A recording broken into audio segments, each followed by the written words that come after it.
Hello दोस्तों, आप लोग अपने परिवार ड्रीम एकेडमी प्रतापगढ़ के साथ जुड़ चुके हैं। मैं अंकित आपका स्वागत करता हूं। आज हम पढ़ेंगे उत्तर प्रदेश स्पेशल के बारे में, यानी यह सारे वीडियो जो अभी आप पढ़ेंगे उत्तर प्रदेश से रिलेटेड, ये उन्हीं प्रतियोगी परीक्षाओं के लिए उपयोगी होंगे जो उत्तर प्रदेश में आयोजित की जाती हैं। यानी ये सारे वीडियो उत्तर प्रदेश की परीक्षाओं की तैयारी करने वाले विद्यार्थियों के लिए बेहद ही इंपॉर्टेंट होने वाले हैं। मैं गारंटी के साथ कह रहा हूँ, मेरे जितने भी वीडियो होंगे उत्तर प्रदेश स्पेशल के नाम से बनी प्लेलिस्ट में, आप उनको देख कर जाइए। 101% फंसेंगे उसमें से प्रश्न। उत्तर प्रदेश से जितने भी प्रश्न आएंगे सारे के सारे उसमें मिल जाएंगे। अगर मान लीजिए एक प्रतियोगी परीक्षा में जो उत्तर प्रदेश आयोजित करा रहा है, उत्तर प्रदेश प्रशासन आयोजित करा रहा है, 30 प्रश्न हैं, तो 30 प्रश्न में 10 प्रश्न मेरे इन्हीं वीडियो से ही फंस जाएंगे। यानी इसी प्लेलिस्ट को पढ़ लीजिए। ज़्यादा नहीं, 15 वीडियो होंगे, 10 वीडियो 15 वीडियो, और आप लोग जो तैयारी कर रहे हैं उनको निश्चित ही पता होगा कितना इंपॉर्टेंट है 10 क्वेश्चन। आइए बात करते हैं उत्तर प्रदेश के। आज हम टॉपिक पर चर्चा करेंगे उत्तर प्रदेश के वन्यजीव अभ्यारण्य के बारे में। ध्यान दीजिएगा, उत्तर प्रदेश में कितने वन्यजीव अभ्यारण्य पाए जाते हैं? तो 11 वन्यजीव अभ्यारण्य पाए जाते हैं। आज हम उन पर एक एक करके चर्चा करेंगे और उनसे जुड़े हुए भी जो प्रश्न बन सकेंगे हम उनकी भी चर्चा करेंगे। कौन सा है? तो पहला वन्यजीव अभ्यारण्य हम नेपाल की सीमा साइड से लेते हैं। तो पहला वन्यजीव अभ्यारण्य है कौन सा? किशनपुर वन्यजीव अभ्यारण्य। ध्यान दीजिएगा, कौन सा वन्यजीव अभ्यारण्य? तो किशनपुर वन्य जीव अभ्यारण्य। कौन सा है? किशनपुर वन्यजीव अभ्यारण्य। कहाँ पाया जाता है? लखीमपुर खीरी। ध्यान दीजिएगा, लखीमपुर खीरी शब्द कौन सा आया? लखीमपुर खीरी। लखीमपुर खीरी से कौन कौन से प्रश्न बन सकते हैं हम उनकी चर्चा करें। तो पहला प्रश्न यही बनता है, बताइए उत्तर प्रदेश का क्षेत्रफल की दृष्टि से सबसे बड़ा जिला कौन सा है? तो लखीमपुर खीरी। इसको नोट कर लीजिए। उत्तर प्रदेश का क्षेत्रफल की दृष्टि से सबसे बड़ा जिला कौन सा है? तो लखीमपुर खीरी। छापे।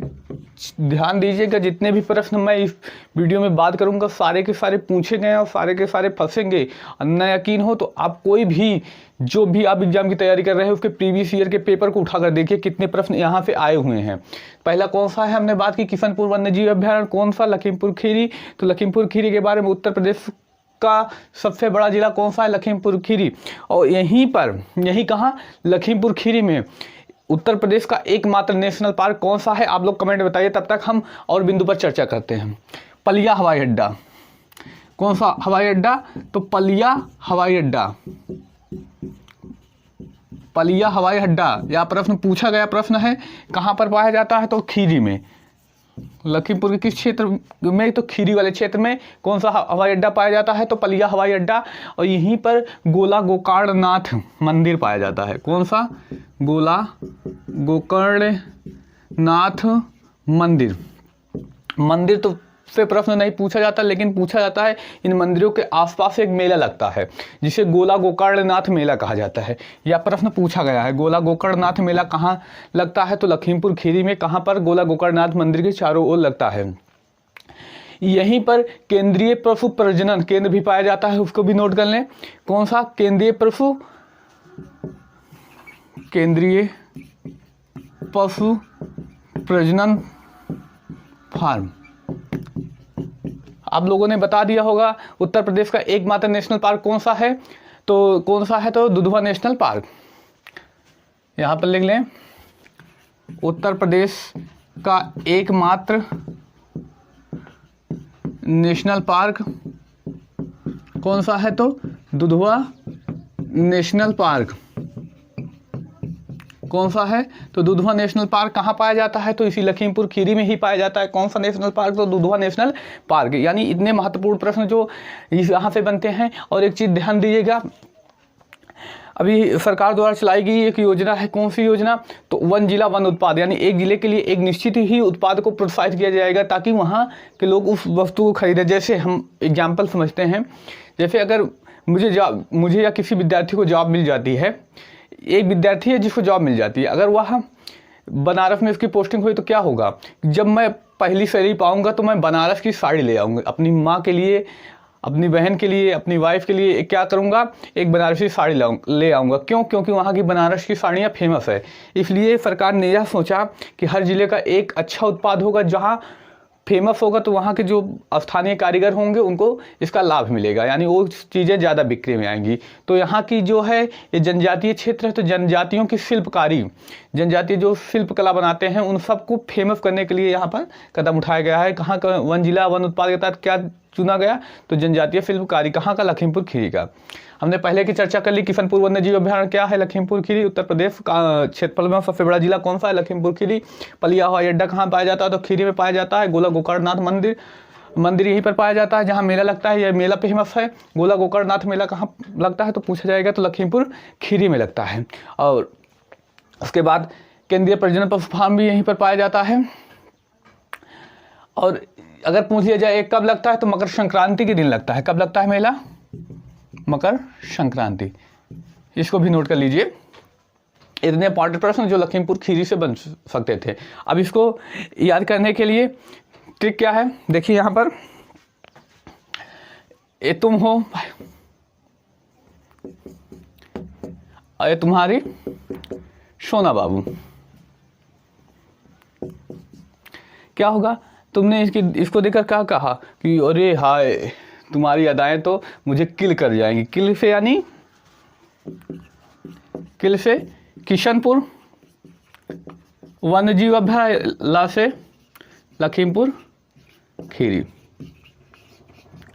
किल से क्या होगा, किशनपुर, ला से लखीमपुर खीरी। किल से किशनपुर वन्यजीव अभ्यारण्य, ला से लखीमपुर खीरी। थोड़ा सा प्रैक्टिस करने की जरूरत है, निश्चित ही आपको याद हो जाएगा, आसानी से याद हो जाएगा।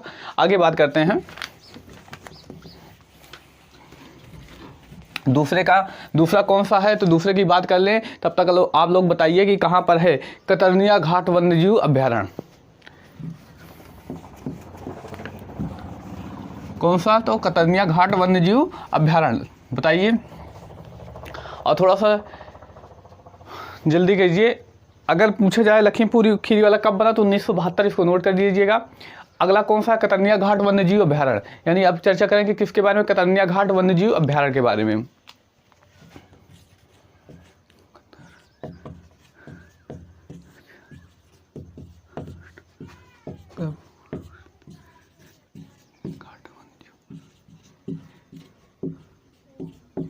अभ्यारण्य, कतरनिया घाट वन्यजीव अभ्यारण्य, उम्मीद करते हैं आप लोगों ने कमेंट सेक्शन में बता दिया गया होगा कौन सा। तो आप तब तक बताइए, हम एक आपको गाना सुनाते हैं, वो सुना होगा आपने, कब आएगा मेरे बंजारे, सुना है?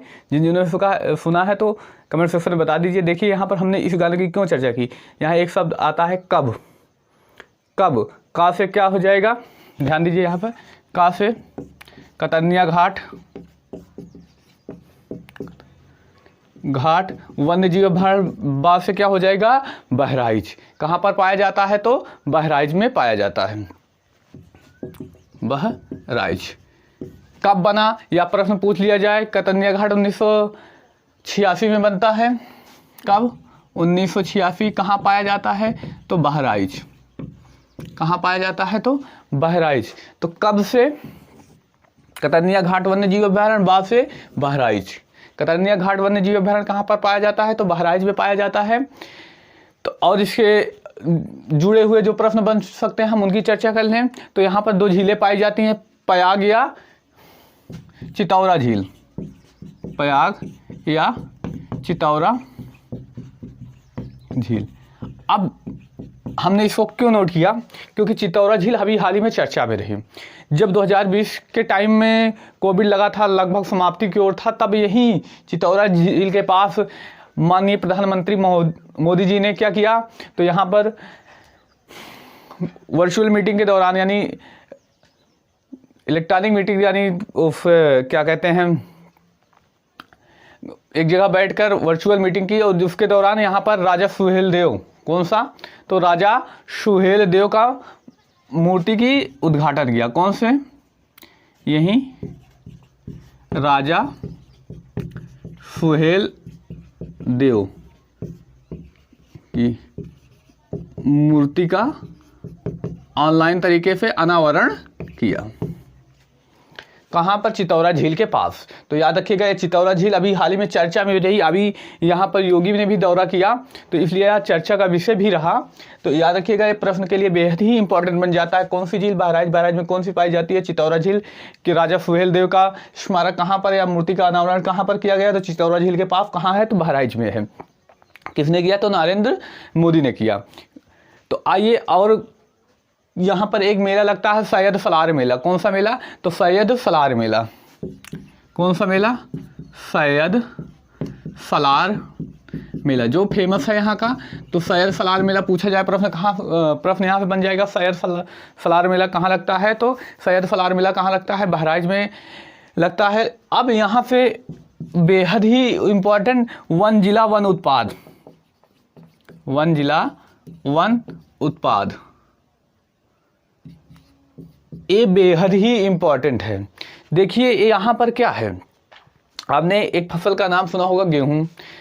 सभी परिचित होंगे फसल से, कोई ऐसा नहीं होगा गेहूं की फसल से ना परिचित हो। जो गेहूं के ऊपर वाले हिस्से में फल लगता है, यानी जो बालियां लगती हैं, बालियों के नीचे जो डंठियां होती हैं, उन डंठलियों से क्या किया जाएगा? कलाकृतियां। उन डंठियों से यहाँ के लोग क्या करते हैं? कलाकृतियां बनाते हैं, कुछ आकृतियों का रूप देते हैं, जो यहाँ की फेमस हो रही है। यानी सरकार ने यहाँ की जो कलाकृतियाँ बनाई जा रही है उनको वन जिला वन उत्पाद के तहत वो रखा है, ताकि यह फेमस हो और यहाँ के लोगों को रोजगार मिल सके। कौन सी? गेहूं डंठल की, इसको लिख लें, गेहूं डंठल की कलाकृतियाँ। गेहूं डंठल की बनी कलाकृतियाँ यहाँ की फेमस होंगी, या सरकार ने रखा है। इसका लक्ष्य रखा है कि गेहूं डंठल की जो कलाकृतियाँ स्थानीय लोग बनाते हैं, इनको एक अच्छा दर्जा दिया जाए, एक अच्छे लेवल का दर्जा दिया जाए, ताकि लोग यहाँ आएँ तो इन आकृतियों को से बनी वस्तुओं, यानी जो डंठल से बनी वस्तुएं होंगी, इनको खरीद सकें, ताकि उनको भी बेचने में आसानी प्रदान हो। अगला बात करें सुहेल देव वन्यजीव अभ्यारण्य। इसकी जिसको पता है उसको कमेंट में बता दें।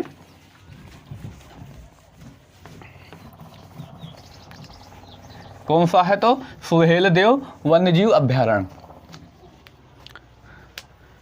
सुहेल देव वन्य जीव अभ्यारण्य। तीसरा है शायद सुहेल देव वन्य जीव अभ्यारण्य। सुहेल देव वन्य जीव अभ्यारण्य कहाँ पाया जाता है? तो ध्यान दीजिएगा, श्रावस्ती और बलरामपुर। कहाँ पर? श्रावस्ती और बलरामपुर दोनों की सीमा पे स्थित है, परंतु अधिकतर विस्तार कहाँ पर है? श्रावस्ती में। तो कभी कभी ऑप्शन में श्रावस्ती केवल दे देता है, लेकिन श्रावस्ती बलरामपुर के अधिकतर करके ऑप्शन में रहता है, लेकिन कभी कभी श्रावस्ती अकेले दे देता है। क्यों? क्योंकि अधिकतर विस्तार कहाँ पर है? श्रावस्ती में है। पूछा जाएगा कि बताइए करनिया घाट वन्यजीव अभ्यारण्य, सॉरी माफ कीजिएगा, सुहेल देव वन्यजीव अभ्यारण्य कहाँ पर पाया जाता है? तो श्रावस्ती और बलरामपुर की सीमा पर। श्रावस्ती और बलरामपुर की सीमा पर कौन सा वन्यजीव अभ्यारण्य पाया जाता है? तो सुहेल देव वन्यजीव अभ्यारण्य। यह कब बना? तो बनता है 1988 ईस्वी में। कब बना? 1988 ईस्वी में। कब बनता है? तो 1988 ईस्वी में। कौन सा? तो सुहेल देव वन्यजीव अभ्यारण्य कहाँ पर? श्रावस्ती और बलरामपुर की सीमा पर। अब इसको याद कैसे करें? तो आप लोगों को पता है उत्तर प्रदेश के बारे में पढ़ रहे हैं, उत्तर प्रदेश में सर्वाधिक बार मुख्यमंत्री बनने वाले तो कौन से हैं? सुश्री मायावती। सुश्री, सु से सुहेल देव वन्यजीव अभ्यारण्य, श्री से श्रावस्ती और बलरामपुर। सुश्री, यानी ऐसे दो प्रश्न तैयार हो गए। सर्वाधिक बार कौन मुख्यमंत्री बना? तो मायावती। तो क्या नाम लिखते हैं? सुश्री मायावती। सु से सुहेल देव वन्यजीव अभ्यारण्य, श्री से श्रावस्ती। तीसरे की हमने चर्चा कर ली। अगर ध्यान दें तो बलरामपुर थोड़ा सा इंपॉर्टेंट इसलिए हो जाता है कि बलरामपुर की जो दालें पाई जाती हैं उनको फेमस बनाने के लिए काम किया जा रहा है। वन जिला वन उत्पाद के तहत क्या रखा गया है? तो बलरामपुर की दालों को और श्रावस्ती की जो जनजाति है, वहाँ की शिल्प कलाकृतियाँ जनजातियों की, उनको फेमस किया गया है। तो आगे बात करते हैं। चौथा कौन सा है? सुहागी बरवा वन्यजीव अभ्यारण्य। इसको भी नोट कर लें। सुहागी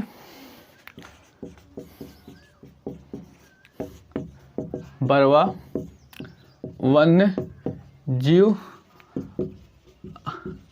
अभ्यारण्य कौन सा? तो सोहागी बरवा वन्य जीव अभ्यारण्य कहाँ पर पाया जाता है? ध्यान दीजिएगा, सोहागी बरवा वन्य जीव अभ्यारण्य तो महाराजगंज। कब बना? 1987 ईस्वी में। महाराजगंज 1987। कब बना? तो महाराजगंज 1987। सोहागी बरवा वन्य जीव अभ्यारण्य कहाँ पर पाया जाता है? तो महाराजगंज। और कब बना? तो 1987 ईस्वी में। इससे क्या क्या प्रश्न बन सकते हैं? बेहद ही इंपॉर्टेंट, यानी ध्यान दीजिएगा, वन जिला वन उत्पाद के तहत क्या रखा गया है? फेमस यहाँ का फर्नीचर। यानी चौथा हमने चर्चा कर ली, सोहागी बरवा वन्य जीव अभ्यारण्य कहाँ पर पाया जाता है? तो महाराजगंज। कब बना? तो 1987 में। यहाँ पर वन जिला वन प्रोडक्ट के तहत क्या रखा गया? तो फर्नीचर को रखा गया। यानी जितने भी फर्नीचर होंगे यहाँ के फेमस हैं, यानी फर्नीचर बहुत अच्छी क्वालिटी के और सस्ते यहाँ पर मिल जाएंगे आप लोगों को। निश्चित ही आप कभी जाइएगा, जिन क्षेत्रों का नाम सुन रहे हैं, जो चीज़ फेमस है, आप उनके बारे में देखिएगा क्या है क्या नहीं। जब भी कभी मौका मिले, जब भी आपको जॉब लगती है, तब वहाँ जाइए जहाँ जिस जगह आपको पोस्टिंग मिलती है या जो भी जॉब मिलती है जहाँ भी, तो वहाँ की जो फेमस चीज़ें होंगी आप उनके बारे में एक बार ज़रूर देखिएगा। और एक मेरा कहना मानिए, एक वस्तु वहाँ की ज़रूर लीजिए आप लोग, जहाँ आपकी पहली पोस्टिंग या पहली जॉब लगती है, आपको वहाँ मिलता है, तो वहाँ की एक चीज़ ज़रूर लीजिए। आगे बात करते हैं, हमने तीसरी चर्चा कर ली, चौथे की। अब पांचवा कौन है? कछुआ वन्य जीव अभ्यारण्य। इसके बारे में बताइए। कछुआ वन्य जीव अभ्यारण्य, कछुआ वन्य जीव अभ्यारण्य।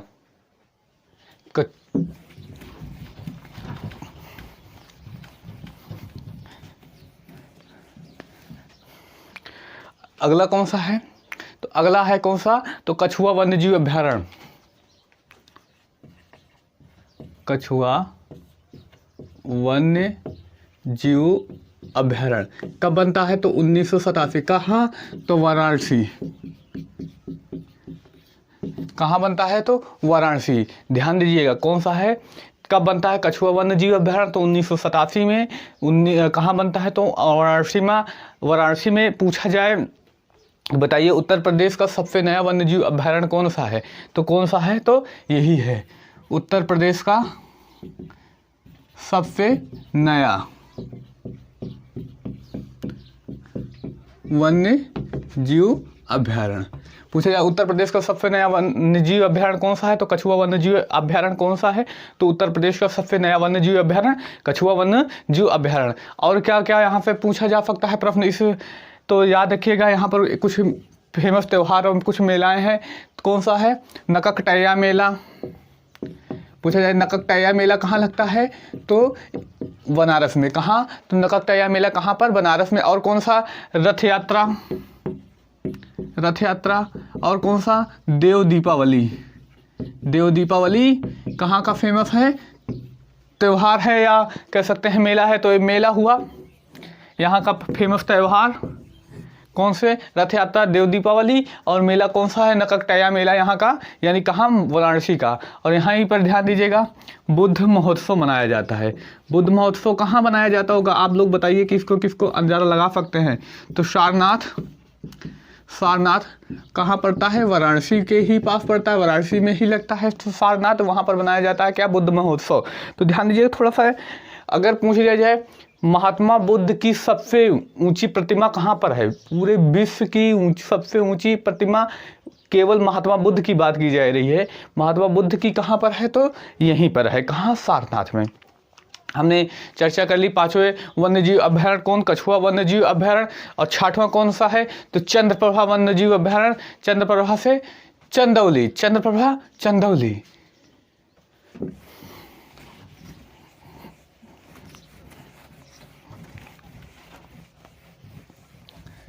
अगला कौन सा है? चंद्रप्रभा वन्य जीव अभ्यारण्य। चंद्रप्रभा वन्य जीव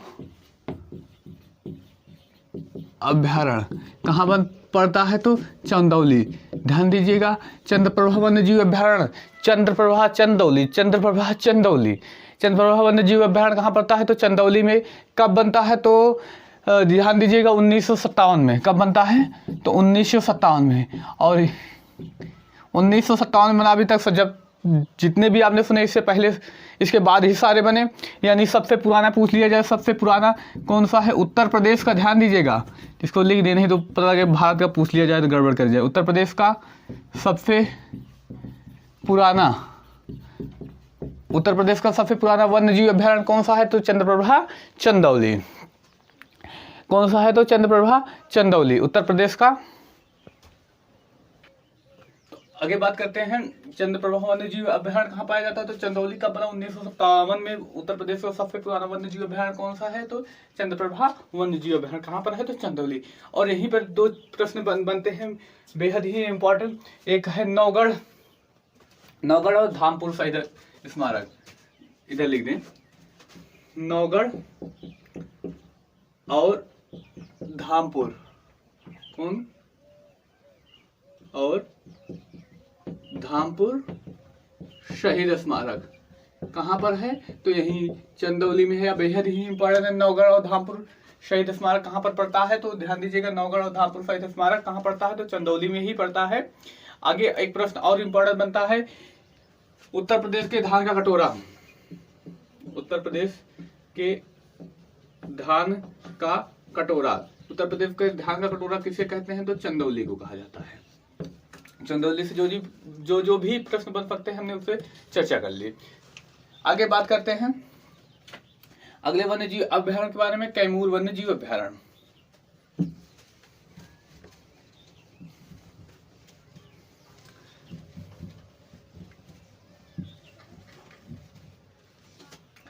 अगला कौन सा है? तो कैमूर वन्य जीव अभयारण्य कहाँ पाया जाता है? मिर्जापुर और सोनभद्र। कैमूर वन्य जीव अभयारण्य, कैमूर वन्य जीव अभयारण्य। ठीक है, थोड़ा लाइट की प्रॉब्लम है, लेकिन क्या हुआ, आप लोगों को जो लिखा वो समझ में आ रहा है मेरे चेहरे से। क्या जो आपको दिख रहा है, मतलब बोर्ड पे जो लिख रहे हैं वो समझ में आ रहा है, आप लोग पढ़िए। और हाँ, थोड़ा लाइट की वजह से नहीं, अगर आपको इसमें कोई दिक्कत हो मुझे ज़रूर बताइए। और हाँ, अगर मेरा यह वीडियो पसंद भी आ जाए तो अपने मित्र भाई बहन जो हों उनको शेयर कीजिए। आने वाली यूपी पुलिस की वैकेंसी के लिए तो यह तो बहुत ही इंपॉर्टेंट होने वाला, क्योंकि मैं गारंटी के साथ कह रहा हूँ, इसमें से चाहे एक ही प्रश्न बने, 1 से 2 नंबर फिक्स है इसमें से आएंगे। क्यों? क्या है? कैमूर वन्यजीव अभयारण्य। कौन सा? कैमूर वन्यजीव अभयारण्य कहाँ पर पाया जाता है? तो मिर्जापुर और सोनभद्र में। कैमूर पहाड़ियाँ भी यहीं पर पाई जाती हैं, मिर्जापुर और सोनभद्र। मिर्जापुर और कहाँ पर? सोनभद्र में। पूछा जाए कैमूर वन्यजीव अभयारण्य कहाँ है? तो मिर्जापुर और सोनभद्र में। मिर्जापुर और कहाँ पर? सोनभद्र में। मिर्जापुर और सोनभद्र कहाँ पर? मिर्जापुर और सोनभद्र में पाया जाता है। कौन सा? तो कैमूर वन्यजीव अभयारण्य। पूछा जाए कब बना, पूछ लिया जाए कब बना, तो 1982 ईस्वी में यह बनता है। कब बना? तो 1982 ईस्वी में यह बना। कौन? तो कैमूर वन्यजीव अभयारण्य। और इससे जो भी प्रश्न बन सकते हैं ध्यान दीजिएगा, जैसे प्रतापगढ़ का मुख्यालय प्रतापगढ़ पड़ता है, इलाहाबाद का मुख्यालय इलाहाबाद, वैसे अमेठी का मुख्यालय कहाँ पड़ता है? गौरीगंज में पड़ता है। इसी तरह जो सोनभद्र है, सोनभद्र का मुख्यालय सोनभद्र में नहीं पड़ता। सोनभद्र का मुख्यालय, ध्यान दीजिएगा, सोनभद्र का मुख्यालय सोनभद्र में नहीं पड़ता। यह इंपॉर्टेंट है क्योंकि यह पूछ लिया जाता है, काफी बार पेपरों में पूछा गया सोनभद्र का मुख्यालय कहाँ है। सोनभद्र जिले का मुख्यालय कहाँ है? रॉबर्ट्सगंज। इसको भी नोट कर लें, सोनभद्र जिले का मुख्यालय कहाँ पर है? तो रॉबर्ट्सगंज। कहाँ पर है सोनभद्र जिले का मुख्यालय? तो रॉबर्ट्सगंज में। ध्यान दीजिएगा, सोनभद्र जिले का मुख्यालय कहाँ पर पड़ता है? तो रॉबर्ट्सगंज में पड़ता है। और यहीं पर पाई जाती है क्या? सोनभद्र में गोविंद वल्लभ पंत झील, जो एक कृत्रिम झील है। कैसी झील है? कृत्रिम, यानी मानव द्वारा निर्मित झील है, कृत्रिम झील है। कौन सी? गोविंद वल्लभ पंत जो है कृत्रिम झील है। उत्तर प्रदेश की सबसे बड़ी कृत्रिम झील कौन सी है? तो गोविंद वल्लभ पंत झील। आगे बात करते हैं अगले वन्यजीव अभयारण्य के बारे में। अगला वन्यजीव अभयारण्य कौन सा है? तो ध्यान दीजिएगा, अगला वन्यजीव अभयारण्य कौन सा है? तो रानीपुर वन्यजीव अभयारण्य। कौन सा है? रानीपुर वन्यजीव अभयारण्य।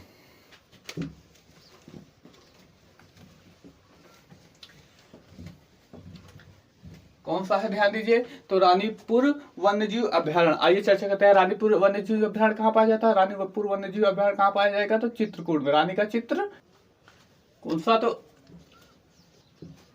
रानीपुर वन्य जीव अभ्यारण्य कहाँ पर? रानी का चित्रकूट 2 यानी चित्रकूट। रानीपुर वन्य जीव अभ्यारण्य कहाँ पर पाया जाता है? तो चित्रकूट में पाया जाता है। ध्यान दीजिएगा, रानीपुर वन्य जीव अभ्यारण्य कहाँ? तो रानीपुर वन्य जीव अभ्यारण्य कहाँ पाया जाएगा? तो चित्रकूट में। अब चित्रकूट में अब की बार के लिए फेमस क्या रखा गया वन जिला वन उत्पाद के तहत? तो चित्रकूट में लकड़ी के खिलौने। कौन से? तो लकड़ी के खिलौने। वन जिला वन उत्पाद के तहत क्या रखा गया है? तो लकड़ी के खिलौने चित्रकूट से। याद रखिएगा, चित्रकूट से कौन सा वन जिला वन उत्पाद के तहत रखा गया? तो लकड़ी के खिलौने। ध्यान दीजिए क्या है? लकड़ी के खिलौने। आगे बात करते हैं अगले वन्यजीव अभ्यारण्य के बारे में। महावीर स्वामी वन्यजीव अभ्यारण्य कब बनता है? तो इसको भी नोट कर लें, कब बना? तो 1977 ईस्वी में। कब बनता है? तो 1977 ईस्वी में। आगे बात करते हैं। अगला कौन सा है? तो अगला है महावीर स्वामी वन्यजीव अभ्यारण्य। महावीर स्वामी वन्य जीव अभ्यारण्य। महावीर स्वामी वन्य जीव अभ्यारण्य कब बना? तो यह भी बनता है 1977 ईस्वी में। कहां पर? ललितपुर में। 1977 ललितपुर। कब बना? तो 1977 ईस्वी में ललितपुर में बनता है। कौन सा? तो महावीर स्वामी वन्य जीव अभ्यारण्य ललितपुर में। ध्यान दीजिएगा, उत्तर प्रदेश का सबसे छोटा वन्य जीव अभ्यारण्य। उत्तर प्रदेश का सबसे छोटा वन्यजीव अभ्यारण्य। उत्तर प्रदेश पूछा जाए, उत्तर प्रदेश का सबसे छोटा वन्यजीव अभ्यारण्य कौन सा है? महावीर स्वामी वन्यजीव अभ्यारण्य कहाँ पाया जाता है? तो बनता कब है? 1977 में। कहाँ पर? ललितपुर में बनता है। कौन सा? तो उत्तर प्रदेश का सबसे छोटा महावीर स्वामी वन्यजीव अभ्यारण्य। यहीं पर फेमस एक मंदिर है जो कई बार पेपर में पूछा जाता है, देवगढ़ का दशा अवतार मंदिर। देवगढ़ का दशा अवतार मंदिर कहां पर पाया जाता है? तो कहां पर पाया जाता है? तो ललितपुर में किस वंशकालीन था? तो गुप्तकालीन। गुप्त वंशजों ने बनवाया था इसे, गुप्त वंशकालीन था। तो क्या सा मंदिर? देवगढ़ का दशा अवतार मंदिर। देवगढ़ का दशा अवतार मंदिर कहां पर पाया जाता है? तो ललितपुर में। यही एक प्रश्न और बनता है बेहद इंपॉर्टेंट, माता टीला बांध बेतवा नदी पर। माता जो एमपी से निकलती है, कहा? माता टीला बांध कहां पर है? तो यही ललितपुर में है। यह बेहद ही इंपॉर्टेंट है क्योंकि यह पेपर में अक्सर पूछ लिया जाता है। एमपी और उत्तर प्रदेश की सीमा पर है ललितपुर वाले क्षेत्र में। तो यह प्रश्न अधिकतर पूछा जाता है, माता टीला बांध कहां पर है? माता टीला बांध कहां पर है? तो उत्तर प्रदेश में है। उत्तर प्रदेश के कहां? तो उत्तर प्रदेश के ललितपुर जिले में। आगे वन जिला वन उत्पाद के तहत क्या रखा गया है यहाँ पर? तो जरी सिल्क साड़ियां। कौन सी? जरी सिल्क से बनी साड़ी। कौन से? वन जिला वन उत्पाद। वन जिला वन उत्पाद के तहत क्या रखी गई है? जरी सिल्क साड़ियों के बारे में। अगला हम बात करते हैं राष्ट्रीय चंबल वन्यजीव अभ्यारण्य के बारे में।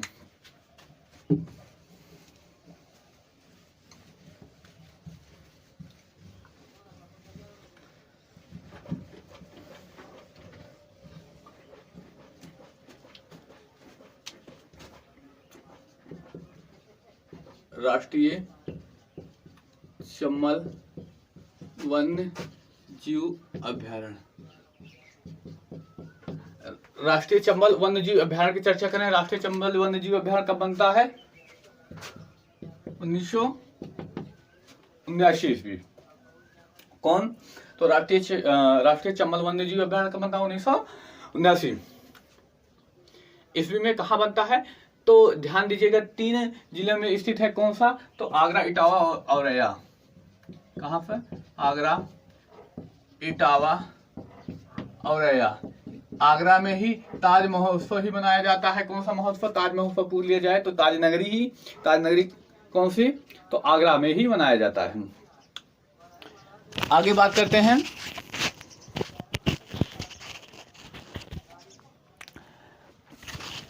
आगे बात की जाए तो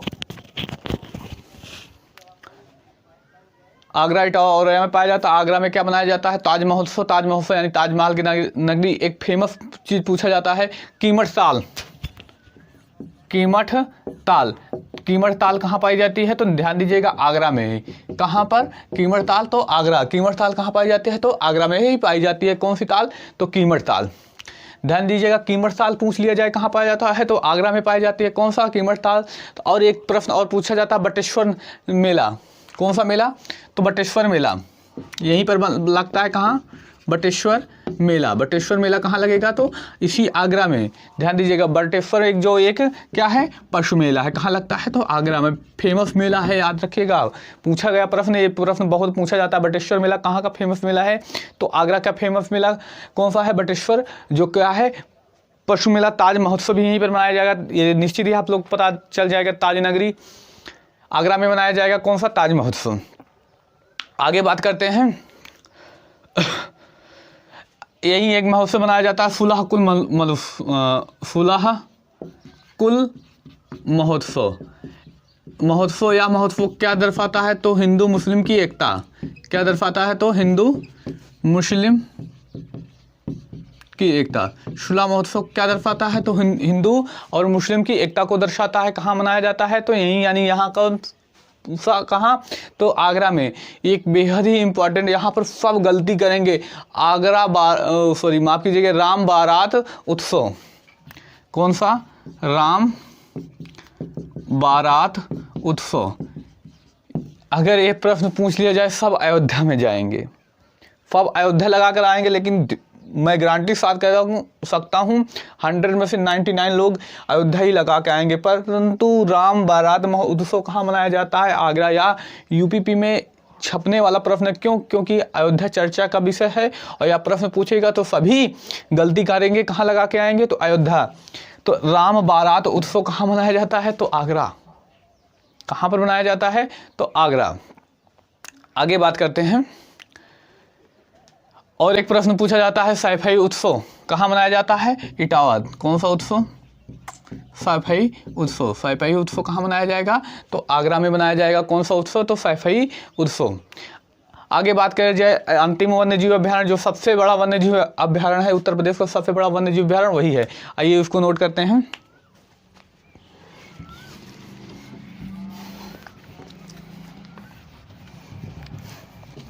जिसको जिसको पता हो कमेंट में बता दे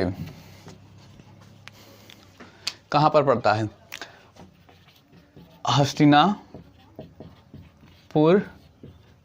वन्य जीव अभ्यारण्य। हस्तिनापुर वन्य जीव अभ्यारण्य कब बनता है? तो 1986 ईस्वी में बनता है। कब बना? तो 1986 में। ध्यान दीजिएगा, उत्तर प्रदेश का सबसे बड़ा है। उत्तर प्रदेश का सबसे बड़ा वन्यजीव अभ्यारण्य। उत्तर प्रदेश का सबसे बड़ा वन्यजीव अभ्यारण्य कौन सा है? तो उत्तर प्रदेश का सबसे बड़ा वन्यजीव अभ्यारण्य हस्तिनापुर वन्यजीव अभ्यारण्य कहाँ है? तो ध्यान दीजिएगा, यह एक जिले में नहीं पाया जाता। कौन कौन से जिले में पाया जाता है? तो ध्यान दीजिएगा, हस्तिनापुर, मेरठ, ले नोट करते चलें। कौन कौन? हस्तिनापुर, दूसरा कौन सा है? मेरठ। क्या? मेरठ, हस्तिनापुर, मेरठ, और कौन? मुजफ्फरनगर, हापुड़, अमरोहा, मुजफ्फर